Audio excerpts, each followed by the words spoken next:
The junior senator from Minnesota. Madam President, I appreciate my colleagues' remarks today. You know, the issue that we are debating is whether or not retirement plans should be allowed to consider a company's environmental, social, and governance goals when they make investments. That's ESG, and it's pretty simple. So my colleagues and I say that people that make investments for retirement accounts and pensions plans they don't have to, they may consider ESG in their decisions about what stocks to buy, so long, of course, as they adhere to their principal fiduciary responsibility, which is to put the financial best interests of their clients first. Now, on the other hand, our Republican colleagues are saying no. Retirement plans can't consider ESG goals. They are somehow claiming that this rule will undermine free and fair markets, undermine the free market, and promote woke capitalism. And if you can tell me what that means, then I'll look forward to your explanation. So let's figure out what this is really about. People invest their life savings for a safe, secure retirement. And a lot of people want those investments in companies that reflect their values, companies that protect the safety of their workers, that have excellent ethics rules in place guarding against conflicts of interest, companies that are committed to protecting the environment and managing the risks of climate change. And in fact, companies with these kinds of positive environmental, social, and governance policies are often good financial investments as well. The two go hand in hand. The foundation of a free market is that people can decide for themselves where to invest their money, and they should have good, trustworthy information in order to make those decisions so that the market is fair and they don't get taken advantage of. That is all that this ESG rule that we are defending today does. It asserts that investors should have the option, if they choose, to make ESG investments. It's not a mandate. It does not elevate one type of investment over another.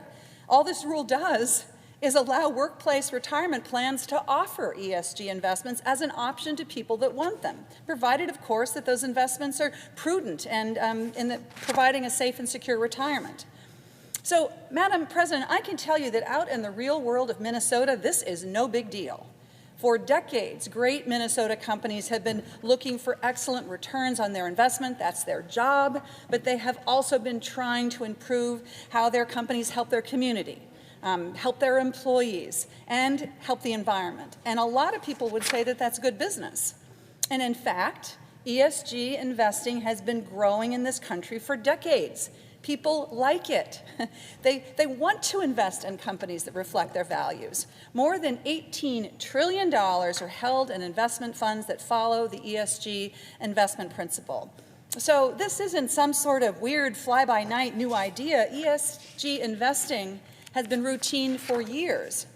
But what is new? What is new is the way in which these extreme Republican politicians that we see today are trying to turn ESG into their latest tool to rip us apart and to expand their own political power. And that is so hypocritical.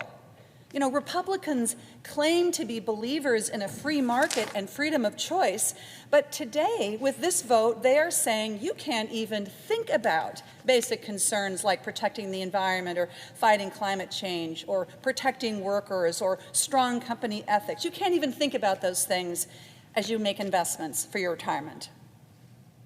So instead of allowing people to make their own choices about how to invest their retirement savings, these Republican politicians want to put their political values and the interests of their donors in the middle of your investment decisions. Now, that's just wrong. It's out of touch, and I don't think it flies, not in Minnesota and not in most places in this country.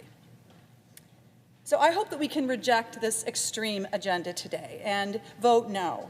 This issue is just too important. It's about letting people decide how to secure their own retirement and allowing them to choose investment options that match their values.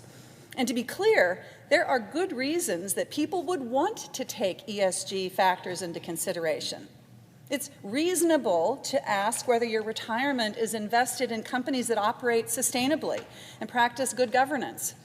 It's reasonable to say that you don't want to invest in a company with a record of discrimination or mistreating workers. You know, I've been in business, and I can tell you that these values aren't just good for marketing or investor relations. They are the markers of a healthy, sustainable business. Businesses with the capacity to confront risk, to innovate, to diversify, to meet the needs and challenges of an evolving world for long-term resilience and viability. Businesses that consider these factors, they do better. It's good business. They make more money. So, colleagues, I ask for a no vote, which is a vote yes for allowing people the freedom to invest their retirement in ways that reflect their values and make money. And I also ask you, colleagues, to join me in my legislation, the Freedom to Invest in a Sustainable Futures Act, which would just put into law this common sense rule that we are voting on today. I commend the Department of Labor for their common sense rule that we've been talking about, which doesn't force choices, it creates choices. Let's defeat this resolution and allow people to choose how they want to plan for the future for themselves.